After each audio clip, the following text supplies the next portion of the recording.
Siapa kita? Indonesia!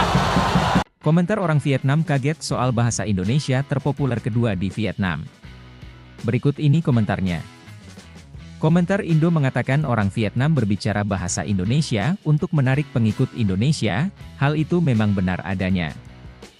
Setelah hidup selama 30 tahun, saya belum pernah melihat orang Vietnam berbicara bahasa Indonesia dengan baik, ya Tuhan. Saya tinggal bertetangga dengan seorang pria Indo yang menikah dengan wanita Vietnam selama 20 tahun dan tidak pernah sekalipun mendengar dia berbicara bahasa Indonesia. Kalau mau ikut wajib militer, harus bisa ngomong bahasa Indonesia. Bikin ketawa terbahak-bahak sampai tersedak kopi di depan layar. Di antara negara-negara Asia Tenggara, masyarakat Indonesia dan Malaysia masih berbicara paling sopan tentang Vietnam, berbeda dengan masyarakat Kamboja dan Thailand, meskipun bahasa Indonesia tidak umum di Vietnam. Grup Fast Asia, setuju dengan Indonesia tentang ketidaksopanan yang sama di Vietnam. Saya tidak melihat ada orang Thailand yang berbicara tidak sopan. Masyarakat Indonesia menggunakan es pencak silat dengan orang Vietnam.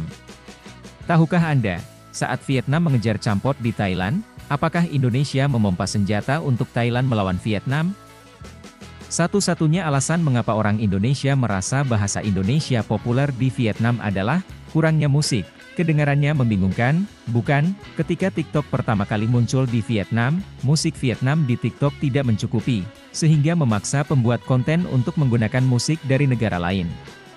Belum lagi TikTok sendiri juga merekomendasikan musik untuk dimasukkan ke dalam video setiap kali Anda berselancar atau edit pada tangkapan layar. Apalagi kalau suara Indonya terdistorsi, terdengar cukup lucu. Jadi pada awalnya musik Indo banyak digunakan. Habis nonton video ini pengen ke sekolah tapi bingung mau kuliah di mana? Perang gerilya juga belajar dari Indo. Jelek sekali. Memang benar penduduknya padat, multietnik, dan kepulauan. Memang benar penduduk Indo tidak terlalu berpendidikan. Orang Indo juga suka menyanjung diri sendiri dengan cara yang konyol dan paranoid. Apakah budak perusahaan Hindia Timur Belanda mengalami delusi lagi IQ tertinggi di dunia? Kamu lucu sekali, kawan. Saya tidak bisa berbahasa Inggris, tapi jika ada kesempatan, saya rasa saya harus belajar bahasa Mandarin. Mengabaikan isu politik, tidak dapat dipungkiri bahwa perekonomian Tiongkok terlalu kuat. Mengapa belajar bahasa Indonesia? Berlari. Ilusi. Memang benar bahwa dimanapun ada orang yang menjalani kehidupan yang sangat delusi. Mesin berita omong kosong. Melihat mereka merayakan tim Belanda di TikTok membuatku tertawa setengah mati. Budak perusahaan Hindia Timur Belanda merayakan tuannya, tahukah kamu seberapa tinggi IQ-nya? Lebih dari Kamboja.